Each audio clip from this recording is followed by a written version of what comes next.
What's up, guys? Thanks for tuning in. This is Dave from Surfcraft Union, and this is a new series that I've been working on called 3 for 30.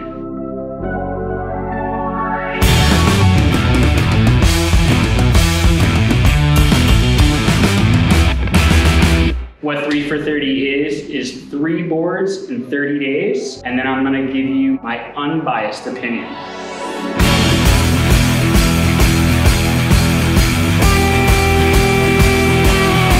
With that said, it's going to be a smaller board, a mid board, and then a long or a big board.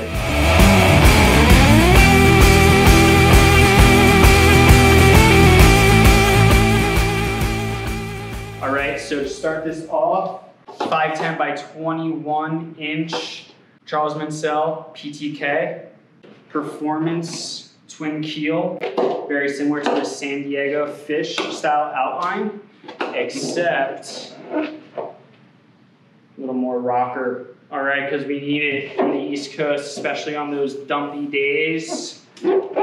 This thing should just get up and go. I have not ridden a fish in like 5 years, so I'm very interested in seeing how this goes. Very interested in seeing how everything works out with this. I've been riding pretty much way bigger boards than this for a while. So to get back on a small board, let's just see what happens. As far as fins, I'm just going with a normal stock Future K2. That's what came with the board, and if that's what Charles recommends for this, I'm gonna stick with it. So for mid, this is a board that I've been checking out for a long time, ever since CJ put it on his feed.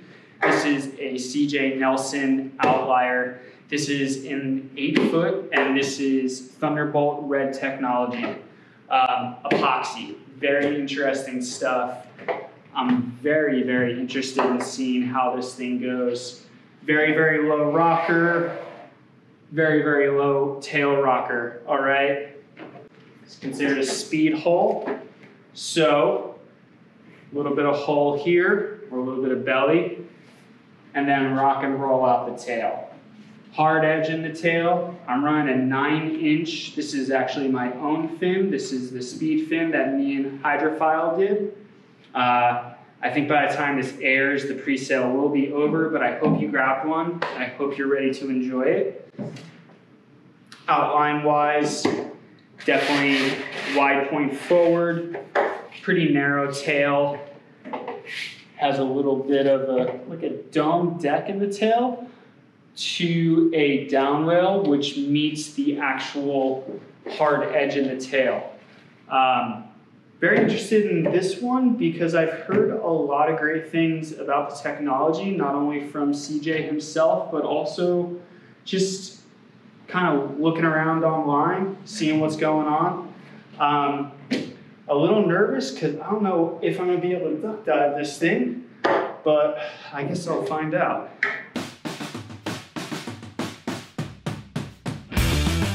So the last board that I have is a little bit of a blast from the past, but if it ain't broke, don't fix it. This is a SPENCE Shapes SOS model, Son of Sam. This is Involvement series right here. Very, very low rocker, no bells and whistles. Not made to nose ride, just made to surf. And I think that's really cool. Belly, tip to tail, no hard edge, and this little bit of flex fin, nothing crazy, but pretty wide base as far as it. This is a PG Designs Larry Allison fin. I have it set up exactly where the shaper told me to put the fin to. I'll fool around with that a little bit, kind of see what's going on. But this is a very interesting board just because it's back to basics. And I think I need that a little bit. I think I need to stop trying to nose ride when I can't. And this thing will hopefully kind of train me to do that. 17, actually a little less than 17-inch wide nose. I think the tail's right around 15 or so, maybe 15 and a half max. I haven't really done too much dimensions on it. And then this strainer just looks amazing. Double strainer, just really special. And not super duper foiled in the rails. I wouldn't say that they're boxy by any means, but just very friendly. This board looks very friendly. Again, it's got that little spoon in the nose. I've never ridden a board with a spoon nose. All I know is from my experience with displacement holes is that I'm gonna kind of want to surf this thing from the back turn. Then as I walk up to right around here, I'm just gonna feel this board accelerate, and I'm really looking forward to seeing what this thing does. In general, I think it's a really cool, just because this is what kind of, I don't want to say this is what Matt Young was riding back in the championships, but it's similar. I might get a little crap for that, but that's kind of what I wanted to try to check out. So with that said, I'm going to surf all these boards, and then I'm going to get back to you. I'm going to let you know what I think, and that's it. I'll see you guys soon.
Sticking around, appreciate it. So this is my favorite part. This is where I tell you guys what I thought of these boards. So we're gonna start off with the Charles Mencel PTK Performance Twin Keel, and it was very refreshing to get on a board like this again. I haven't ridden a board like this in a long time.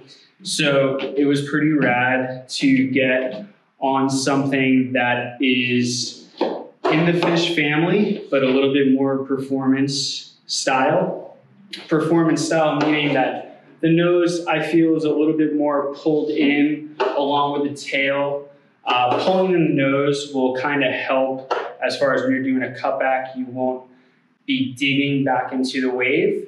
And as far as pulling in the tail, you will just have a little bit more grip. You know, it's a smaller area, you're only running 2 fins, so these fins will act as quick pivot points. I did not feel any sort of slide out situation, which I have noticed with wider tail at times. And as far as buoyancy, I was a little nervous. This board is 5'10" by 21 wide, which isn't at all, you know, a small board, but to me it is because I'm used to riding bigger boards. But at the same time, what Charles did was he ran the volume all the way through and all the way through to the rail on both sides. You can even see this little beak nose right here.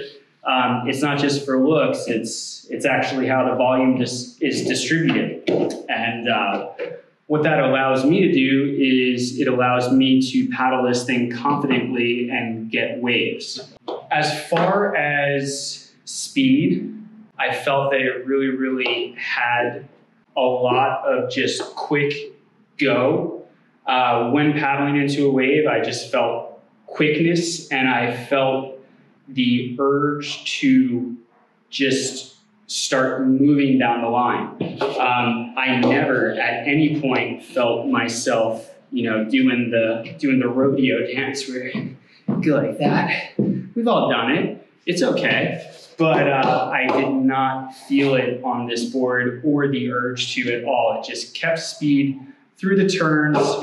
The amount of rocker is perfect because it's just enough rocker to get me above the lip when I'm hitting the lip or trying, and not too much rocker where I'm losing the ability to paddle. So as far as this board, this is great for someone that is maybe coming off of a shortboard and wants something a little bit wider, maybe a little bit more buoyancy. Actually, it would be a lot more buoyancy, but still wants that performance aspect. So that's what I feel this board is perfect for. This is one of his top models, and I am so stoked to have gotten to ride it. I will definitely keep it around and will definitely wait for those bigger days when it's a little hollow and really see how this thing works. Yeah, PTK, Charles Mencel, great board. Good job, Charles.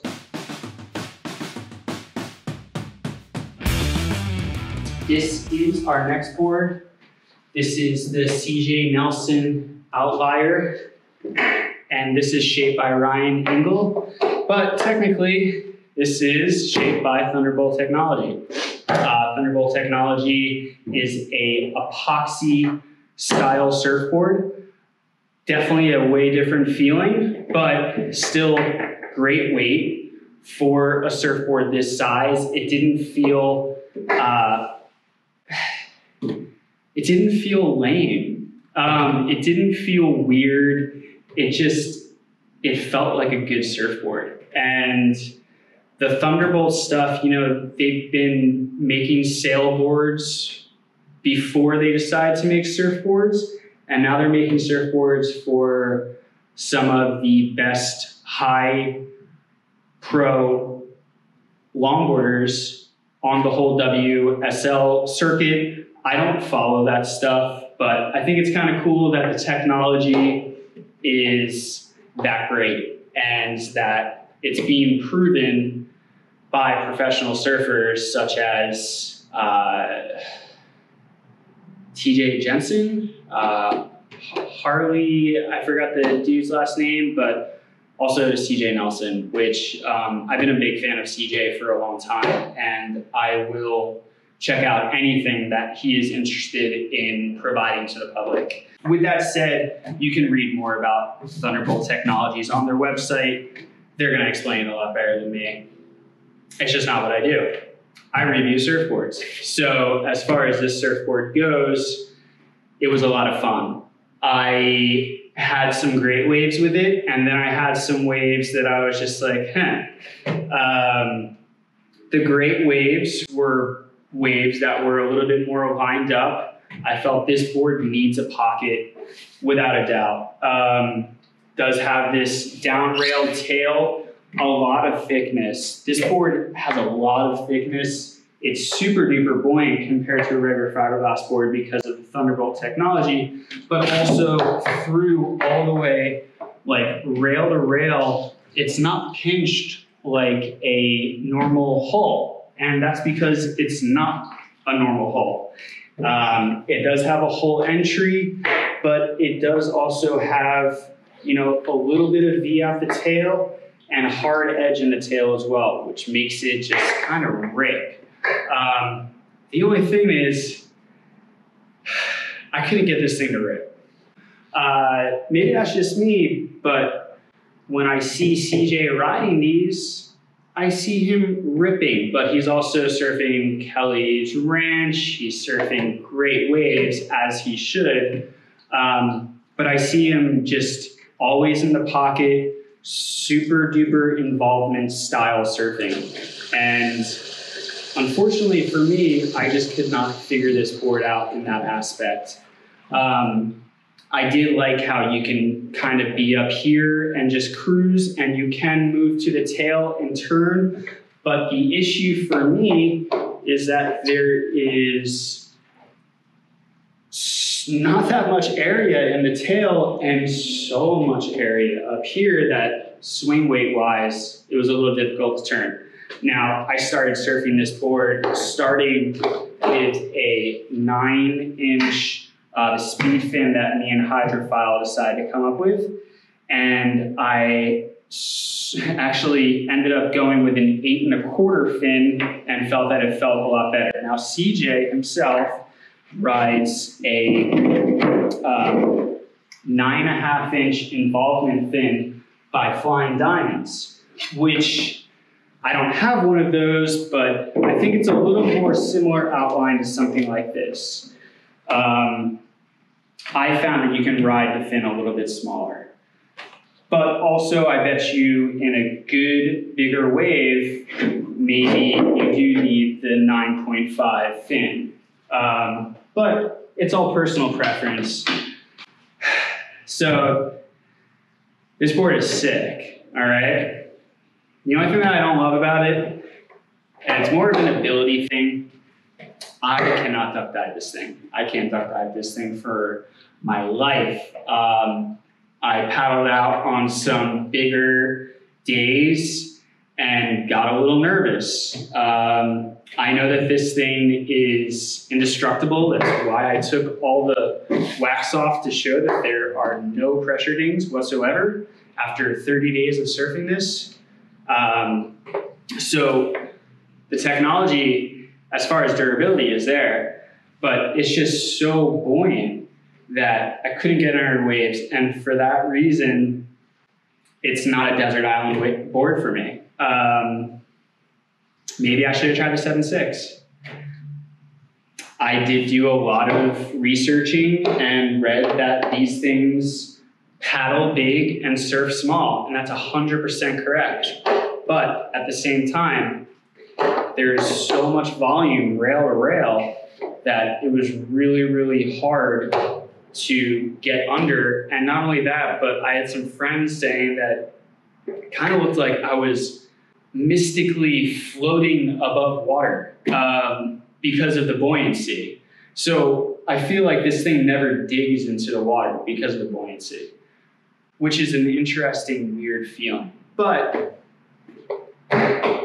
it's definitely for someone. It's for that person coming off of maybe a big log and wants something a little bit more rippy, but still feels that they want that like classic style feel. This is a great option for you. 7.6 or 8 up. This is also a great board for someone that maybe usually surfs a shortboard, maybe usually surfs like the smaller stuff and just wants to kind of dip their toes into longer surfboards, but doesn't want like a 10-foot log, but still wants to cruise. I guarantee you, you will catch the smallest waves on this. There is no doubt in my mind. So for that, again, this thing's great. It's just, I don't think it's for me. The way that they make these is there's a 7/6 option, 8-foot option. That's it. So if you love this board, you can get this board every single time. Same rocker, same rails, same everything. Always a single fin. But if you want to make changes, there's nothing you can do about it. The Thunderbolt technology is, I don't want to say it's a mold, but it's somewhere in that area where the shape is what the shape is. So, you know, again, if you love the board, you can keep getting it forever. And I think that's pretty cool, but I also like to fool around with different feelings. So that's what I have to say about this board. Again, great board, no hard feelings, just not for me. We're gonna talk about this board right here. This is, after the first time I rode this board, I texted a friend saying this was the most difficult, rewarding surfboard I've ever surfed in my life. This is the SPENCE Shapes Son of Sam model. Little bit of spoon, very, very, very flat rocker. This thing is a trim machine. I loved it. I'm so psyched that this is my board. It is so much fun. The reason why I had such a blast with it is because you really have to work to get this board to be in the right spot. It needs a pocket, and it needs you to help it find that pocket. And I really thought that that was cool. There's no hard edge in the tail, so you kind of have to work a little bit differently to get the thing to pivot. Hence why a flex fin. This is the PG Designs flex fin, and the red fin came with the board. I will not ever take this fin out to try different fins. I feel like if a shaper sends you a fin, that is the fin that you should be trying. Very, very flat, super duper rolled, tip to tail. Not a nose rider at all, maybe a slight cheater 5, a cute cheater 5. But I will tell you, there is nothing cooler than the feeling of doing your nice little pivot, walking up to about right here, feeling that third gear kick in, and then getting right around here and just feeling this board just fly. I mean, it's so fast. And it's kind of cool because it's just a classic design. This is what people were surfing. This was the whole involvement era, and involvement being the key word, because you gotta be involved in order to get this thing to work. And it's a lot of fun. It's not as pinched as a lot of other shapers may do. It's a little bit more full in the rails, which is kind of nice because it makes it a little bit more forgiving, especially with you know, drop knee turns and everything else. But just all in all, this is a really cool board. This is not going to be your beginner surfboard. I think it's a little too difficult. I think there's a little, although it's so plain, it makes it a little harder to surf. So I think this is for that person that just wants to get back to basics, like myself, and just go surfing. Again, it loves a pocket. I can't wait to surf this thing in a wave that does have like an amazing point break, pocket style, not Jersey beach break, but it works in Jersey beach break as well. It likes hollow waves, which was really cool because we do get that often. So yeah, that is the SPENCE surfboard, SOS. I love gadgets, and this isn't really much of a gadget, but I started fooling around with this fin jack.